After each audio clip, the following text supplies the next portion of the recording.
Hey guys, it's Brian. Welcome to Financial Fitness. If you're new to the channel, please subscribe.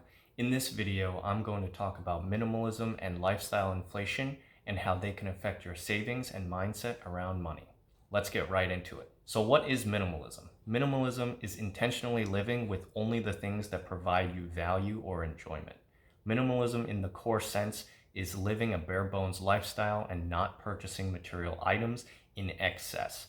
Possibly even things such as a bed frame, excess furniture, house decorations, and certain kitchen appliances. This is an atypical lifestyle that is usually pursued to be able to focus on other aspects of life and overall happiness. Lifestyle inflation is one of the main challenges of thinking like a minimalist. I think the amount of abundance and consumerism can be very distracting, and it's what drives the constant feeling of needing to buy things. Examples of this are in advertising for things like clothes because of fast fashion and making everyone seem like any outfit is out of style within a couple of weeks. It's not only from a cost perspective, but just a space perspective. If this happens with clothes, it happens with other items as well. And when you add them all up, where's the space? So here's an example of a study of where a typical family of four spends their time in their home. They typically use around 40% of their home, and the rooms excluded were mostly the dining room and the porch, and sometimes the living room. Often excess or extra furniture is used to fill the space even though it's not really being used. It's just an extra expense that is unnecessary. Hopefully this makes you think about how much of your space you use on a regular basis. I think more people should adopt a minimalist mindset, at least for a set time frame early on in life. It's so important to start saving money as early as possible while also eliminating debt from a cost savings perspective. Now that's challenging when millennials and younger generations are now seeing all these Instagrammers and influencers with the new thing or trend, and then a herd mentality kicks in for many people to be like them and have the things that they promote. It creates an artificial mindset and desire that you can only be happy by having those things too. There is no need to keep up with the Joneses, which is exactly the environment that influencers have created, that accumulating things brings happiness, which in fact was quite a good movie for those of you who haven't seen the one from 2009 called The Joneses. Initially, when I first saw the movie, I didn't know the plot. It ended up twisting in the middle of the movie, which was a nice surprise. I'm not going to spoil it for you, but check it out if you're interested and let me know in the comments if you connect with the message the movie is trying to convey. I mentioned this in my previous video on bad money habits. You can check that out in the cards pop up above me. Here are some of the pros and cons of minimalism. Pros: it helps you build up your savings and nest egg quickly, lets you live a more flexible lifestyle that prioritizes your savings and allows you to invest more sooner, lets you live clutter-free with less unnecessary material items that don't provide you much value anyway, besides impressing other people. Some cons: may feel like you're missing out on life a bit by not spending as much money. Take some time to adjust to this lifestyle and mindset. Overall lack of material goods. Minimalism in the most extreme sense is too extreme even for me, such as living out of a suitcase or backpack to be able to travel the world, or even maybe living in a tiny home. I'd say purchase meaningful things that you enjoy and will use regularly. Just be mindful of excess purchases and how you use your space. Cutting back expenses can only go so far because there becomes a point where you can no longer cut anything else back. You don't want to get to the point of over saving where you feel like you're missing out on life and not enjoying the sort of challenge and mindset shift that comes with minimalism.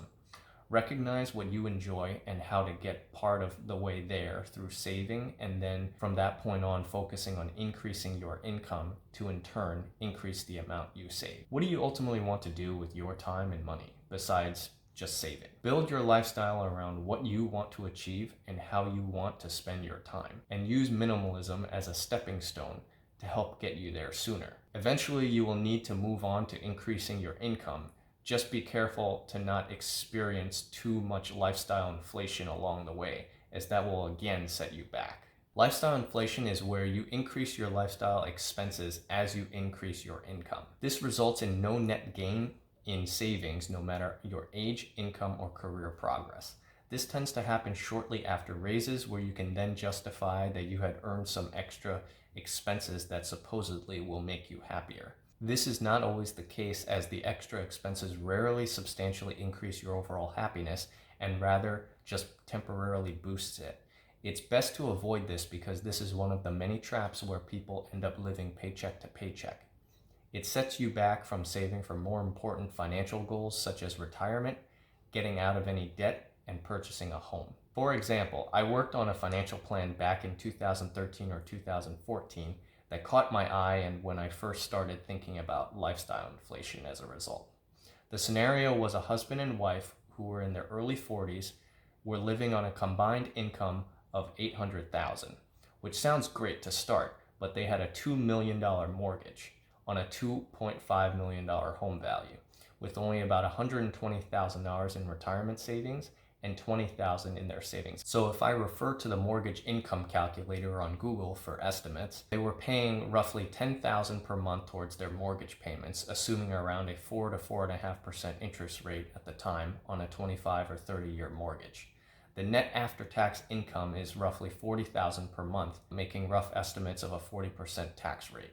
Assuming there were some other pre- and post-tax deductions for their retirement account contributions and health insurance payments, it was probably less than that and closer to $35,000 per month. After daily living expenses, they were only able to save about $2,000 to $3,000 per month. After reading all of this information back then, I remember thinking the math doesn't really work here. It was a clear example of lifestyle inflation based on the amount of income relative to their age and how much they had saved for retirement. If they lost their job and had no income, they wouldn't be able to pay the mortgage payments for all that long, considering one of them didn't work. They put down 20% and all of their cash went into that down payment to tie up their cash into a fixed asset with debt behind it, i.e. a house with a mortgage in this case. So don't fall into the trap of buying too much house at the expense of your retirement savings and current cash flow. There are some people that say spend money on experiences rather than things, but I'd be careful of that too. Personally, I find spending money on things can be slightly better, as certain material things allow you to have repeat experiences in some forms. Some examples would be an efficient vacuum cleaner, or perhaps a better example would be a laptop or upgraded desktop computer, which is likely something you use nearly every day to effectively and efficiently complete your work for several years and is not as frequently replaced. A less common example of this would be buying or leasing an exotic sports car. While yes, it is awfully expensive, it allows you to have that experience over and over again. You could alternatively pay or rent this experience as a singular event and then only experience it once. Vacations are an example of an experience that can't constantly be repeated, as in my previous example, unless you repeatedly keep paying for it. This would be an example of buying an experience over an item. The best balance between the two would be to find a mix of both, or to find material purchases that can bring you repeat experiences within your budget. Some of the ways you can avoid this are to keep your spending the same as before you got your raise, or to just maintain a specific lifestyle that you find acceptable and easily within your means or budget. Another helpful strategy is to set spending and saving amounts to be slightly more automated and disciplined. That way, increases in income can be properly coordinated instead of defaulting towards more expenses. The bottom line is, while any income boost or raises are welcome, you can be just as broke and in debt no matter where you live, or whether you're earning $30,000 per year or $500,000 per year. It all depends on how you spend and save your money that makes the difference between living paycheck to paycheck versus retiring early. Putting your savings into investments and being mindful of your needs and wants when you make purchases will help prevent lifestyle inflation from managing you instead of you managing your lifestyle inflation. Thanks so much for watching. I hope you liked this video and found it insightful. Click the like button if you did, and please subscribe if you haven't already. Click the notification bell so you can see when I post videos. Feel free to leave comments, questions, and any topics you might want to hear about in future videos to get on track to being financially fit. See you in the next video.